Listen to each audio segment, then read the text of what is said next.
If the dollar loses its status as a world reserve currency, that is the pillar that underpins American supremacy, then the military pillar, which is the other pillar of American supremacy, will fall away as well.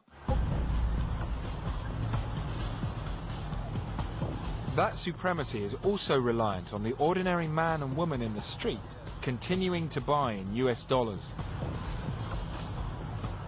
It's American consumers who have unwittingly sown the seeds for this conspiracy. Americans are among the biggest spenders and the worst savers in the world. Buy now and pay later seems to be their motto. US national debt is now $7.7 trillion, and the entire debt of the whole country is an incredible $43 trillion. The average American now spends a record amount of their money just paying off the interest on all their loans. So if the petrodollar collapses and interest rates rise, the bubble will burst, and then the stage is set for national bankruptcy. If that happened, that would really be catastrophic for the dollar. It would be bad enough just to have a switch into the euro little by little, but if there was any big switch of these trillions of dollars accumulated in U.S. investment, it would really be catastrophic for the U.S. economy. We may be set back more or less permanently. When you have that many dollars unleashed, you would have a massive devaluation, massive inflation. The whole world economic order would be changed, and the United States would really be in a world of hurt. Teetering on the knife edge of financial meltdown, the US has always needed to keep a firm hand on the trading of its oil dollars. But in November 2000, the most serious attack on the sacred dollar was about to take place. If left unchecked, it could have been an economic Pearl Harbor.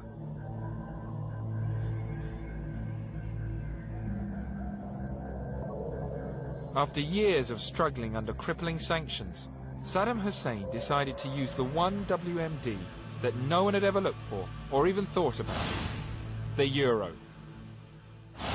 There was a guy once named Saddam Hussein who said, I'm kind of mad the United States bombing me, and Britain too, so I'm going to sell oil in the euros. Came out and said that in the fall of 2000. It's a big secret here in the United States.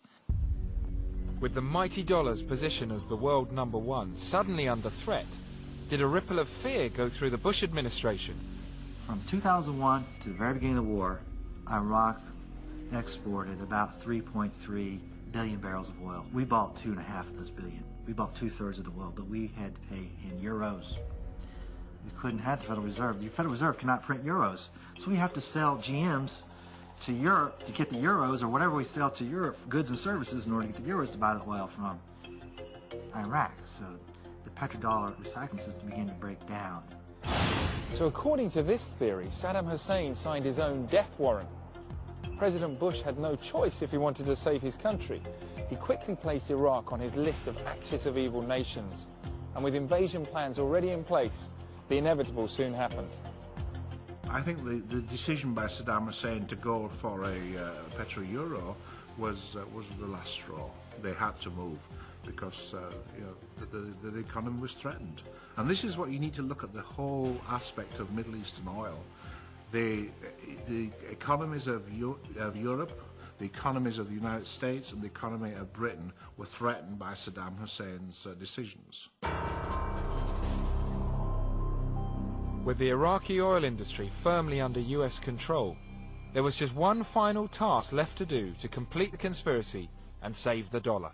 The other big secret is the first thing the Bush administration did when they took over Iraq in May of 2003 was immediately reconvert Iraq's oil transactions from the euro back to the dollar, even though from an economic perspective it was in Iraq's favor because the euro was worth about 17% more than the dollar. So he basically wiped out 17% of their entire profits by going back to the dollar. While all this was happening, the American public was given very little information about how important oil and the petrodollars were to the US. So was there also a media conspiracy? Absolutely. Was there a media conspiracy? Absolutely. But you have to understand how the media works in Washington. If you go against this administration, they pull your credentials tomorrow. There are some of the leading reporters have been told, you're asking the president too many hard questions. And they've been said, if you don't stop asking these hard questions, you will have your credentials pulled. If you get your credentials pulled, you don't go to press conference in the White House. The reporters know the rules, even those who are sympathetic and who understand the truth and the reality also recognize that should they try to project the voice or allow the voice of those who have the position not of the loyal opposition to the empire, but those who really are exposing the empire, that they will be silenced themselves.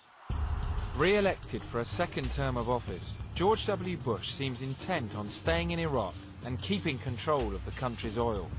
The petrodollar appears to be safe, but one other country has dared challenge the US control of the black gold.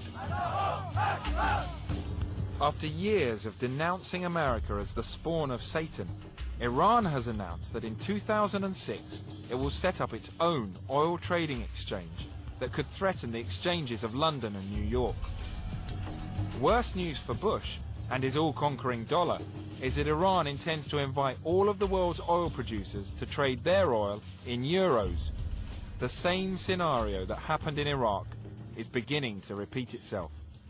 I'm afraid it's deja vu. This is what we've done with Iraq. Guess what? They are up for a big surprise. Iran is unlike Iraq. Population-wise, Iran is more than double Iraq.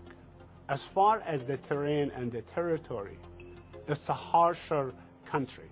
You know, it's mountainous, resistance could be incredible.